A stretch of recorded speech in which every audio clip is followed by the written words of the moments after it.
Right.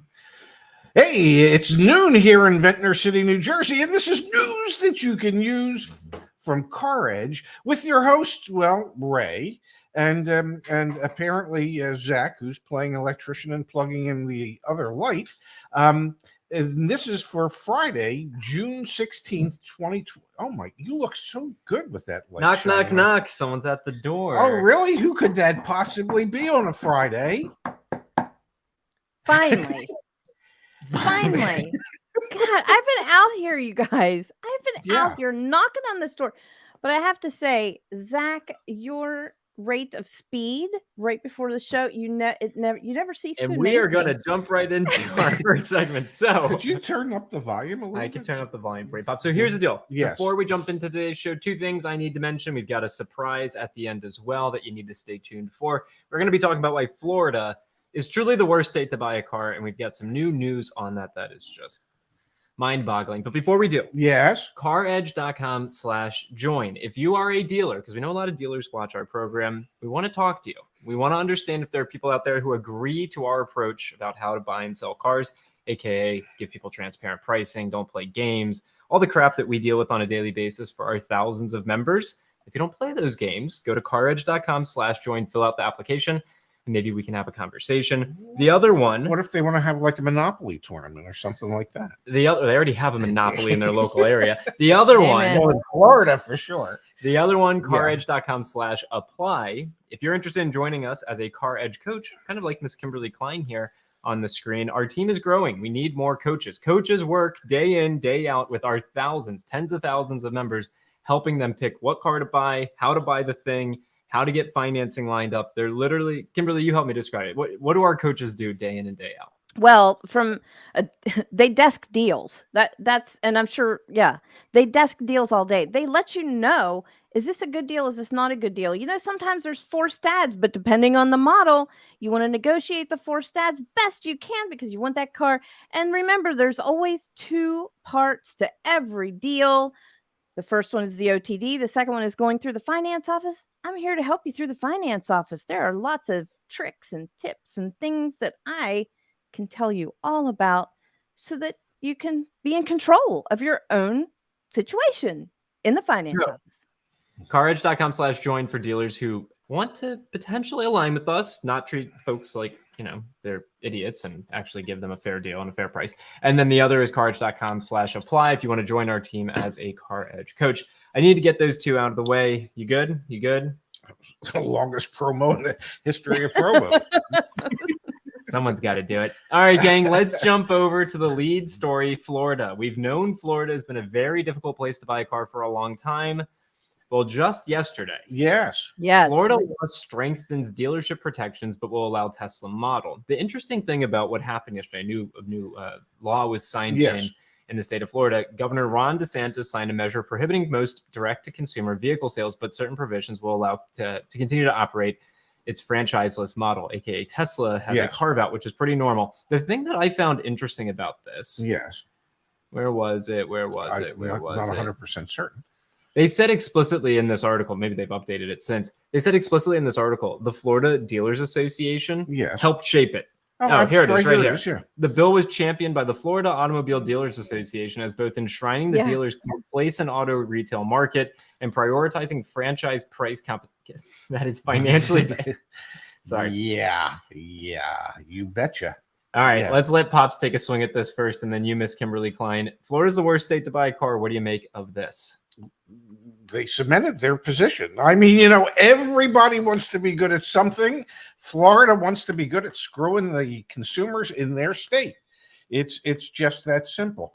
They could find the time to pass legislation to protect franchised automobile dealers from non-franchised automobile dealers, so that those dealers can continue to rake in the type of profits that they've been raking in. And yet they can't find the time to enforce any of the consumer protection laws that they have on the books in Florida, or enact additional consumer protection laws in Florida that, I don't know, we were looking at a Florida deal the other day, and the doc fee was $1,198. So it seems to me that once again, the state legislature in Florida has sided with those who are going to take advantage of the consumers that reside or purchase things in the state of Florida. Yeah, nothing against Florida, but I ain't never going. Ever. Nothing against Florida. Ever. What do you think, Kimberly? I like the line that you did show from the Florida Automobile Dealers Association, and prioritizing franchise price competition that is financially beneficial to the consumer, guys. But here's okay. Can't we fix that? Yeah. Can't we fix it to say that's beneficial to the dealer? Because there ain't nothing about that's beneficial to the consumer. Okay. But here, let me play a little bit of devil's advocate. All right. Just please. A little bit. So you can't, there are laws, you guys, and Ray, you know this best. Franchise laws are tight. They are complicated. They're huge. So in a way, listen, maybe buying from, hey, I'll go over here to this dealership and get a better price. And if they don't give me it, then I'll go over here to this dealership and get a better price. So I think that might be what they're talking about here. But first, we need to deconstruct, change the laws of the for franchise with the dealerships. And my next thing is, who's to say if we went direct, prices wouldn't be higher? I'm just saying. No, I think you make a really fair point. There's a huge argument against look at like what Apple does. They own everything and then they can charge whatever they want. I think that the real storyline here, there's two of them. One is Florida has and continues to be one of the most difficult states to purchase a vehicle. And we see it day in and day out. One of the resources I'll pull up on the screen here is we have a blog back on the CarEdge website. You can just Google dealer doc fees by state. And we keep track and we try and update them every single year of what the typical doc fee is in a state. And I've sorted this, right? Mm-hmm. And you can see Florida's right there, $995. And like my dad was saying, we looked at a deal just the other day. It was $1,200 because it was a doc fee and a processing fee and everything wrapped together. So your point's taken. Direct to consumer has its own challenges, but we already know Florida is a difficult state to purchase. And then the other storyline here is the continued power of dealer lobbies. I was tweeting about this earlier. Justin on our team has a great article. And yeah, Justice here, one of our car coaches, saying Florida's at $1,200. We got to update the page. I'm very fortunate. Justin on our team did a ton of research on the strength and power of dealer lobbies. I was tweeting about this earlier. Kimberly and Pops, I want to put you on the spot here. What percentage of our congressional House of Representatives, not in the state of Florida, but our U.S. Congress, what percentage of them received campaign contributions from the National Automobile Dealers Association or a similar dealer association? Are we talking all of the House of Representatives? Oh, just the House of Representatives? Yeah. 70-80%. All right, so we've got one guess of 75%. What do you think, Kimberly? No less than 70. No less than 70. What do you guys think? What about senators? Because there's 100 senators. What do you think? Wow, you knew that? Okay, yeah. Senators, 80%. 80%? What do you think? I'm going to go 60%. All right. You both are very close. Let me pull it up here, show the thread. 372 out of the 435 members of the House of Representatives in the most recent election cycle received contributions from auto dealers or dealers associations. 57 out of 100 senators did.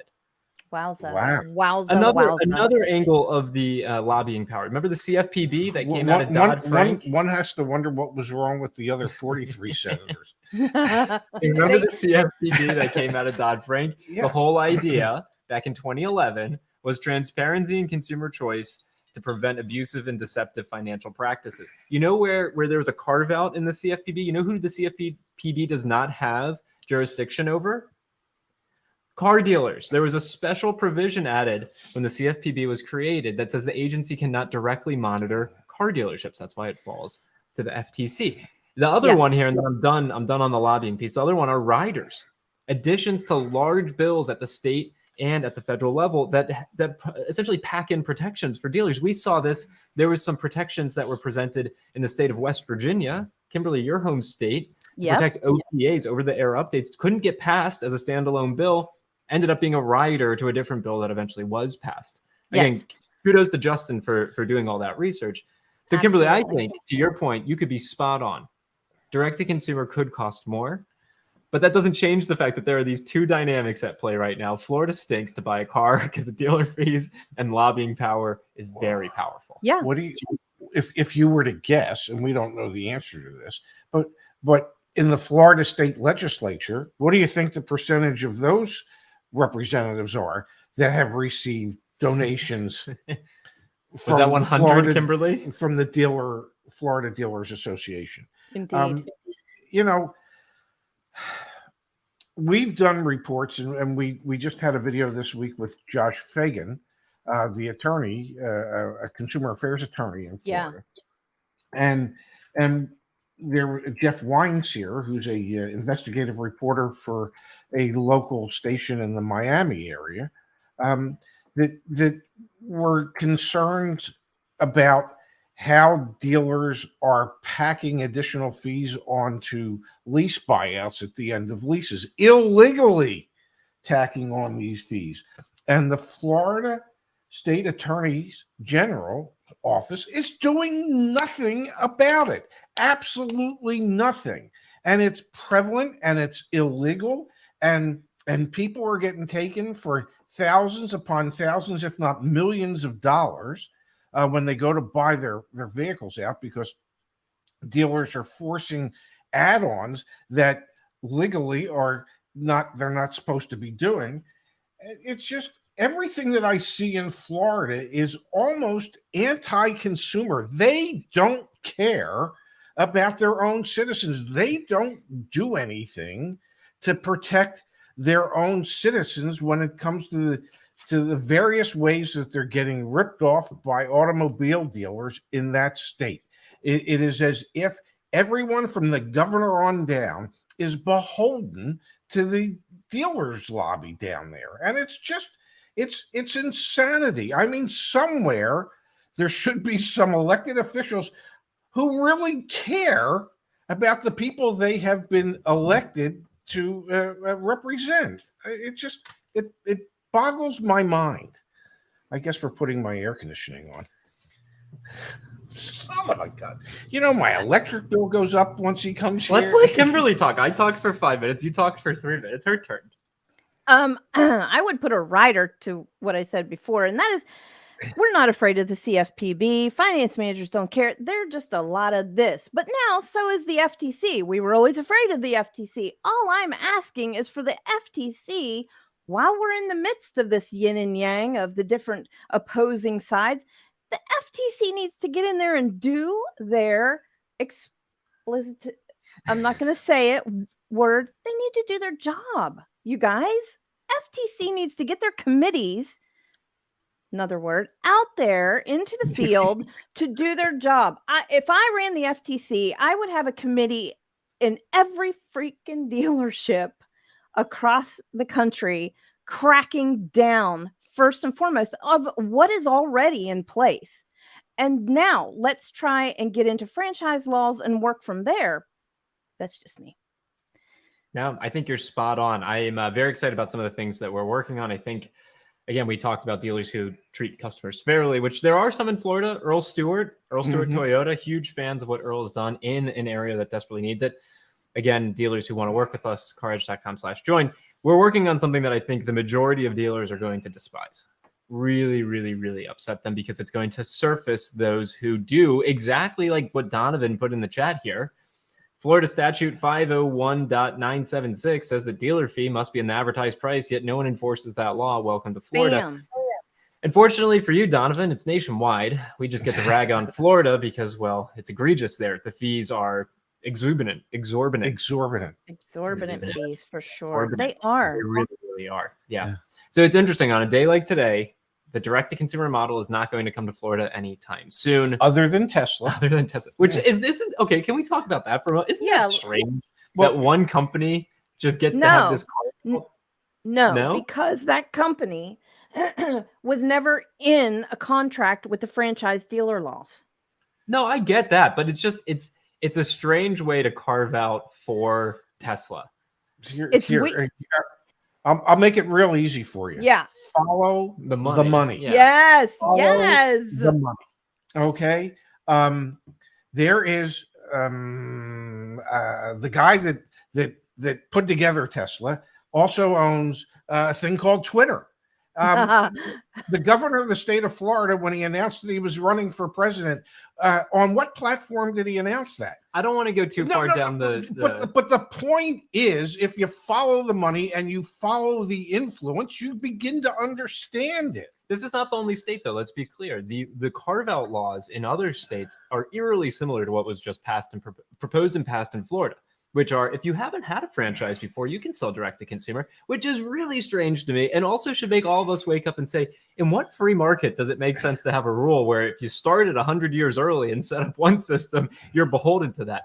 Only when you follow the money and you realize the dealers associations are essentially holding you like captive. I mean, that's really, I guess what I find so fascinating about this is truly there's a group that's held captive by their partners.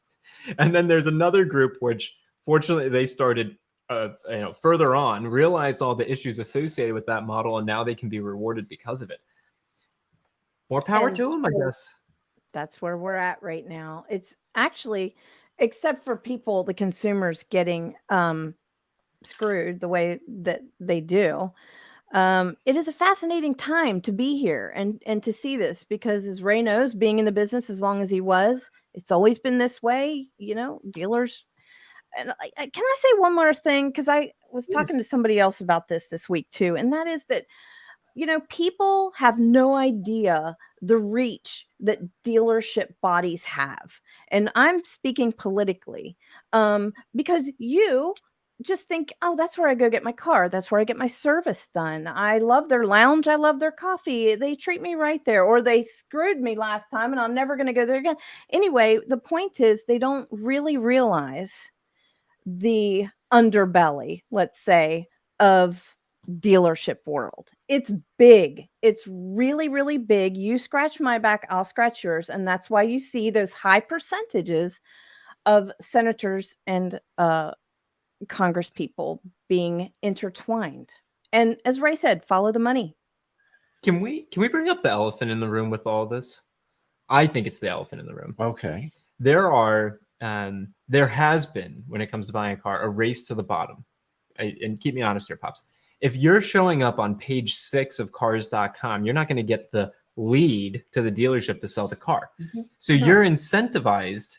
Dealers are incentivized to lie. Yes. To lie about their pricing, whether it breaks the Florida state statute or not. Like we've been talking about bait and switch pricing since before the internet, So I think that's a bit of the elephant in the room, is because there's no enforcement, there's an incentive for these business people to falsely advertise information to get people in the door, which leads to a terrible experience. Yeah.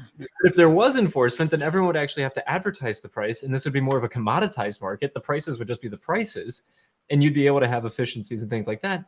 But because not enough people are informed, it ends up being lucrative enough for the dealers to keep doing it like this. And not to mention the fact, not only do you have the influence of lobbies, you also have the influence of these incumbent advertising websites, Car Gurus, Cars.com, TrueCar, who replaced their CEO and laid off a quarter of their staff yesterday. So maybe not so much them, but they don't want to see that model go away because that's their whole business. There's a lot of influence for why dealers shouldn't go away, but there's a lot of justifications for how it should change. And this law doesn't help it at all. Well, it doesn't. And yes, the way that the internet is set up, and the way advertising has been set up for dealers forever, whether before the internet, you would advertise in the newspaper, on the radio, and there'd be, on the radio, there'd be that voiceover at the end that said like 16 things in a whisper in 3.5 seconds as to how you could qualify for the stuff.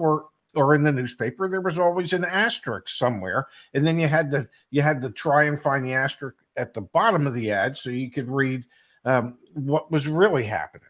It's part and parcel of everything that gets done as to how things are advertised in this country. It's worse on the internet than it has ever been. Okay, I mean, some of the way some dealers advertise on the internet, where they advertise the price, not including the destination charge from the manufacturer to get the vehicle to them on a new car, and then they put in the fine print, does not include destination and handling, which is $1,895. That'll be added once you get here. Or they advertise prices that include rebates that 95% of the public will not qualify for. Yeah. Those are choices that dealerships make, and they make those choices because they want to be on page one of a search on the internet. Of course, and it's lucrative to be on page one. Kimberly, Kimberly, do you think part of this is on the consumer to not be as, is that like what we're doing? More people need to be educated by us to not fall for those traps. Is that what it is? That's definitely part of it. I agree with what you just. Yes, that's definitely part of it. The consumer does need to be educated on that. Yeah, that's about all I can say, because there's so many different parts to it. Whenever somebody signs a bank contract, for example, well, I'm sorry, you signed, your signature's on there. I wish you were more educated to know to read the contract before you sign it. So there's I'm not even talking about contract, Kimberly. I'm talking about when I go on cars.com to so here's an example. I got a phone call yesterday from a dealer in Beverly Hills, California. We had the company that we work with that pulls in listings data erroneously put that a Mercedes-Benz had dropped price $17,000 overnight. One of our community members went to that dealership and demanded that price. So I'm getting a phone call with an upset customer in a showroom and a general manager saying, "What the F are you guys doing? Telling my customer this is the price." Yeah. What I'm saying is, was that on us? 1,000% that was on us. We got to do better. Is that also on the customer for being uneducated and unrealistic? That car doesn't drop $17,000 over it. I'm not absolving, unless it's a Sprinter van. I'm not absolving responsibility here. The responsibility is on us to do better. But I guess, Kimberly, I'm not even talking about reading contracts. I'm saying when you see that BS price, your BS meter's going off. You're smart enough to know that's unrealistic. Yeah, but darn it, if it's published that way, Here's the problem with that. Most people don't have a BS meter. Yeah, that's the real problem. Which is why they get suckered into stuff all day long. Yeah, every day of their lives. It's because they can't. They don't understand. They lack the ability to realize when they're being scammed. Yeah, that's what I was trying to communicate. If it's too good to be true, it probably is. Yes. But let's parlay this a little bit. I know we've only got a couple minutes left on the show, but let's parlay this into something, Kimberly, that I know you've been seeing, Pops, you've been seeing it your whole career. Folks in our community are struggling more than ever before to actually get pricing. They have, the prices aren't showing up online. They just, dealers might list an MSRP or call to get the price. And then when you ask for the out the door price, it's, no, I don't feel like giving it to you. Or they don't get back to you. Yeah, I know we're seeing more and more of that, which also makes it difficult. Because the moment you walk into the dealership, sure, you have more leverage because you're there, but also that salesperson across the desk does this every day. You do it every 5 years. This is a trend we're seeing, isn't it? It is on my end, even with yes, both sides of the transaction, trying to get the OTD.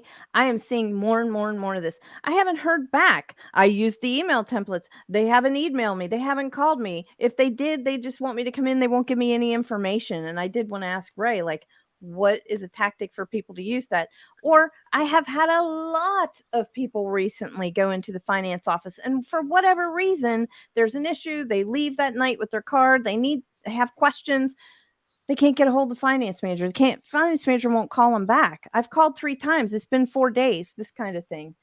I can tell you what to do for that. But as far as getting the OTD, yeah, I mean, you guys said it the other day. But I was really, really serious when I said, tell a receptionist that you want to buy an extended warranty. I promise you're going to get right through to a finance manager, because that's when they take calls, is if you're going to be buying something. Once you're done and you're out of that office, most finance managers are done. They've funded your loan. They're good to go next. But on the front end, Ray, I've been hearing this so much lately. You know, and what do you do if you're the customer and you're not getting the help that you're requesting? You can continue to go back and forth, or just go back to the salesman, or even the sales manager. If it were me, I'd be placing a phone call directly to the general manager of the dealership, and see if you can get some assistance that way. Or I would go do business with the dealership that actually provides me with that information.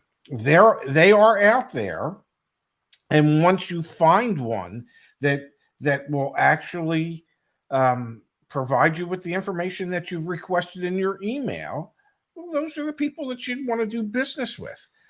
It boils down to rewarding those who do the right thing, as opposed to rewarding those that lied to you to get you there. You know, I used to say to customers, it becomes a moral dilemma for you. Okay, do you want to reward the one that lied to you to get you there?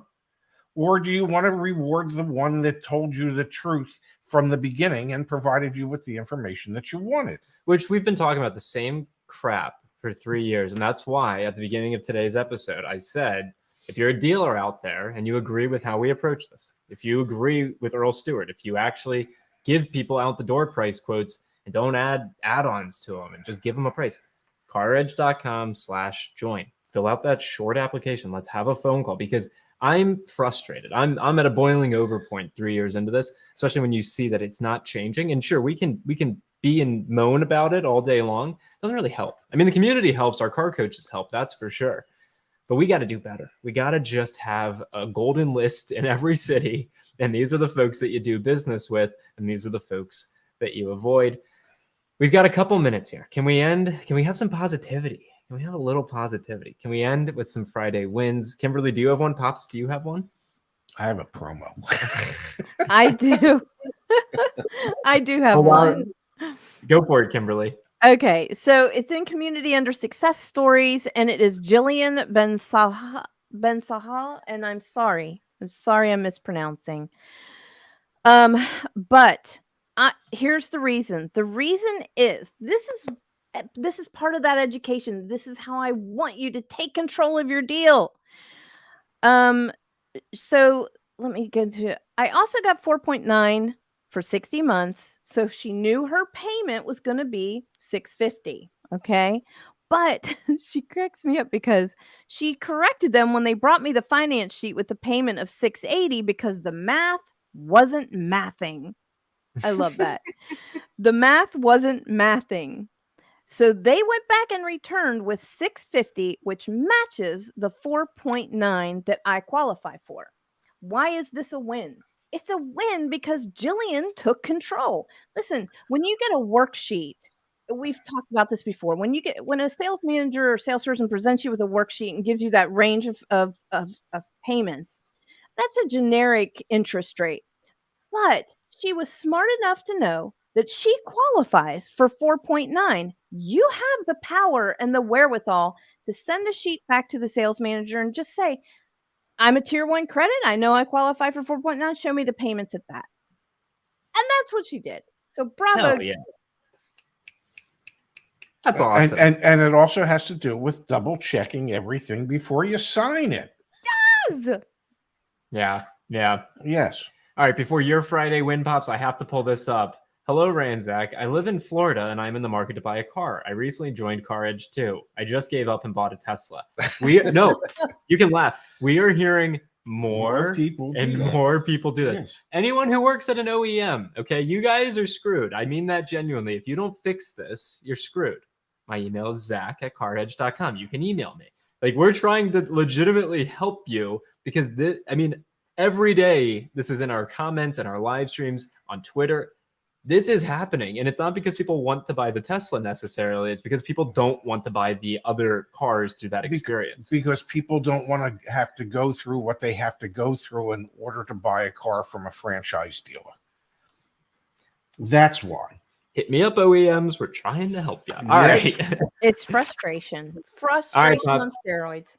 I know you don't have a Friday win. But I do have a promo. Okay, written for me by Chat GPT. Go for it, Dad. Hey, folks, it's happening on Saturday, June 17th. The CarEdge coaches are back in action. The CIA, ladies and gentlemen, and we're inviting you to be part of the show. Here's the exciting part. We'll be examining 3 real car deals, if we get them, live for all to see. So what's even cooler, you get a chance to submit your deal. Just send your deal to Justice, Justise at CarEdge.com, and make sure you put live deal review in the email subject line. It's important. Don't forget to attach your complete buyer's order or out the door quote. And don't worry about your personal information. We'll handle the redaction for you. We are redacting people. I don't know what that means, but I just came up with that. Just remember to leave the vehicle identification number as it's public, and that way car thieves will know where your car is and how to steal it. We also need your name and phone number so we can reach out to you. How was that? You're good. Yeah, you got. I'm telling you, it was so good, Ray. That was so good. But I'm supposed to add. We will be live at 4 p.m.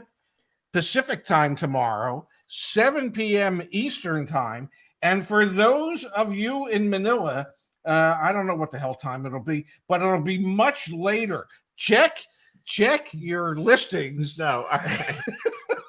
Final thing I see in the comments, folks ask, well, where can I find good dealers now? What do I do? Go to CarEdge.com. Yes. Go to resources. Yes. Click on dealer reviews. Yes. There's been 3,100 dealer reviews submitted. This interface is not the greatest, but you can still see really pertinent and useful information here. It's sorted by manufacturer, so you can come in here and you can see Kia dealers, and these are users submitted dealership reviews where people said they were extremely satisfied. You can scroll over to the right and there's tons of data in here, salespeople that they worked with, where they're forced add-ons, what car did they buy, etc. So again, just go to CarEdge.com, then under resources, click on dealer reviews. And if you have a dealer review, please submit it yourself. Guys, happy Friday.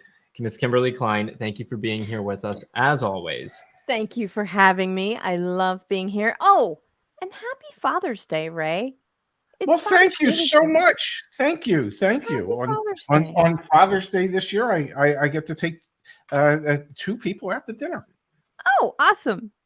Okay. Yeah. All right. No, you're not going to freaking do that live. I said to my dad, I want to take you to your favorite restaurant. I paid for an expensive dinner a month ago, and you're still less than a month ago. And I said, no, you paid for that dinner. I'm not letting you pay for this dinner. Well, so there you have So it. then live on the show, you say, oh, I get to take 2 people out. No, I am taking you out for Father's Day. Anyway, Kimberly. To all the fathers out there, happy Father's Day. Enjoy your weekend. And thank you for having me. See you, Kimberly. Thanks, Kimberly. We'll see you later.